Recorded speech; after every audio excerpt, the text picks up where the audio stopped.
চার্লসের সূত্রের graph, V versus T degree Celsius আর V versus T Kelvin. এই দুটা গ্রাফই আজকে আমরা আঁকার চেষ্টা করব।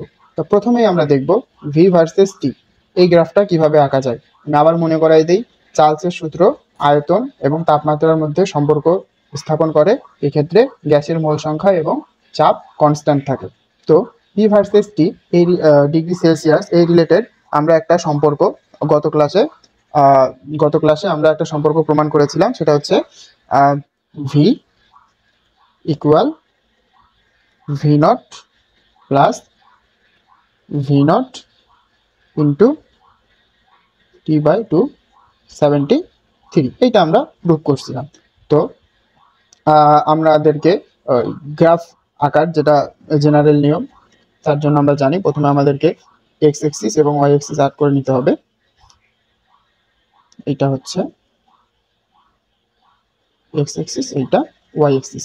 আমরা জানি এক্স এক্সিস বরাবর স্বাধীন চলক, আর এই ক্ষেত্রে স্বাধীন চলক অবশ্যই টি, স্বাধীন চলক অবশ্যই তাপমাত্রা, কারণ তাপমাত্রা আমরা ইচ্ছা মতো পরিবর্তন করতে পারবো।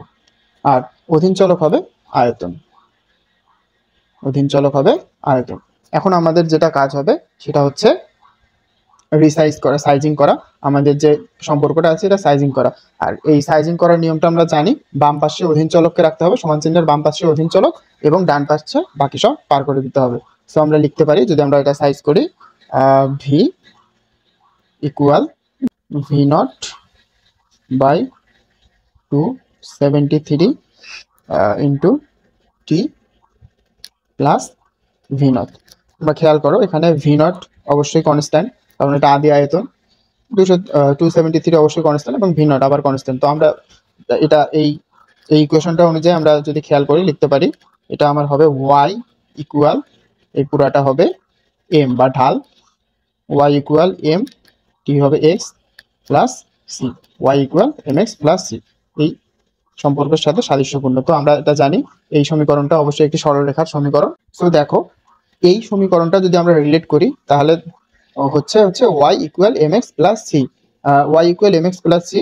তো এইটা কিন্তু মূলবিন্দুগামী হবে না, এইটা মূলবিন্দুগামী হবে না। এটা একটি সরলরেখার সমীকরণ যা মূলবিন্দুগামী হবে না, কারণ এখানে M X plus C constant আছে। তো আমরা আরেকটা জিনিস যদি খেয়াল করি, এম, আমরা যদি ঢালের মানটা খেয়াল করি সেটা হচ্ছে ভি নট বাই 273। তো এখানে ভি নট অর্থাৎ আয়তন, আয়তনটা কিন্তু সর্বদাই পজিটিভ, আয়তন কখনো নেগেটিভ হতে পারে না। তো যদি এম এর মান পজিটিভ হয় আমরা জানি, তখন রেখাটি হবে ঊর্ধ্বগামী, আর এন এর এই ঢালের মান যদি নেগেটিভ হয় তখন সেটা হয় নিম্নগামী। তো আমরা যদি খেয়াল করি, আমরা যদি রেখাটি টানি তখন এমন একটা রেখা হবে, পি কনস্ট্যান্ট, পি ওয়ান রেখাটি হবে এমন, অর্থাৎ এটি মূল বিন্দু দিয়ে যাবে না, মূল বিন্দু দিয়ে যাবে না। তাহলে সেম ভাবে পি টুর জন্য আমরা আরেকটি গ্রাফ পাবো এবং পি থ্রির জন্য আমরা আরেকটি গ্রাফ পাবো। এখন আমাদের যেটা কাজ সেটা হচ্ছে পি ওয়ান, পি টু এবং পি থ্রির মধ্যে আমরা সম্পর্ক নির্ণয় করব, মানে কোনটা বড় কোনটা ছোট, এবং মানে কোনটা বড় আর কোনটা ছোট। তো এটা নির্ণয় করার জন্য আমরা জানি আমাদেরকে প্রথমে একটি এক্স অ্যাক্সিসের উপর একটা লম্ব আর্ট করতে হয়। লম্বটা পি ওয়ান, পি টু এবং পি থ্রিকে ভিন্ন ভিন্ন পয়েন্টে সেট করবে।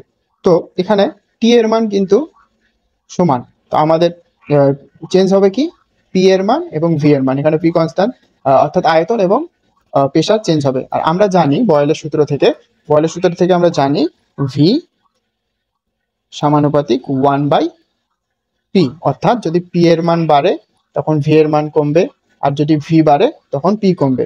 তাহলে আমরা যেহেতু পি ওয়ান পয়েন্টে ভি এর মান সব থেকে বেশি, তাহলে পি ওয়ান সব থেকে ছোট হবে, এরপরে পি টু, এরপরে পি থ্রি, অর্থাৎ পি থ্রি সবচেয়ে বড় হবে। এইটি হচ্ছে পি ওয়ান, পি টু এবং পি থ্রির মধ্যে সম্পর্ক। এখন আমরা যদি ভি ভার্সেস টি কেলভিন এই গ্রাফটা আঁকার চেষ্টা করি, তো আমরা জানি ভি সমানুপাতিক টি চার্লসের সূত্র থেকে। তো এটা যদি আমরা সাইজ করি তাহলে ভি ইকুয়াল কে ইন্টু টি, ভি ইকুয়াল কে ইন্টু টি। তাহলে এইটা দেখো, এটা কিন্তু আমার আবার ওয়াই ইকুয়াল এম এক্স এই ইকুয়েশন সাপোর্ট করতেছে, অর্থাৎ এটা হচ্ছে একটি মূল বিন্দুগামী। আমরা যে গ্রাফটা পাবো সেটি হবে মূলবিন্দুগামী। তোমরা খেয়াল করো কখন মূলবিন্দুগামী হবে আর কখন মূলবিন্দুগামী হবে না। যদি যদি y equal mx plus c, যদি c এর মান যদি 0 হয়, c এর মান যদি 0 হয়, তাহলে c এর মান 0 হলে মূল বিন্দুগামী হবে না। c এর মান c এর মান যদি 0 হয় তখন সেটি হবে মূল বিন্দুগামী, আর যদি c এর মান 0 না হয় তখন সেটা মূল বিন্দুগামী হবে না। যেহেতু এখানে c এর মান 0, অবশ্যই এটি একটি মূল বিন্দুগামী সরলরেখা হবে। তাহলে আমরা x অ্যাক্সিস এবং y অ্যাক্সিস এখানেই x y, এখানে অবশ্যই t হবে স্বাধীন চলক আর v অধীন চলক। আর যেহেতু এই রেখাটি মূল বিন্দুগামী সরলরেখা হবে, তাহলে p1 p2, তাহলে p1 p2 এবং p3 এর জন্য আমরা আলাদা গ্রাফ পাবো। আর সেম ভাবে যদি আমরা আগেরটার মতো এটারও সম্পর্ক নির্ণয় করার জন্য সেম প্রসেস অবলম্বন করব, তাহলে আমরা আগেরটার মতো বলতে পারি এখানে p3 সবথেকে বড় হবে, তারপরে হচ্ছে p2 এবং p1 সবথেকে ছোট হবে। এটা আমরা পাই কই থেকে?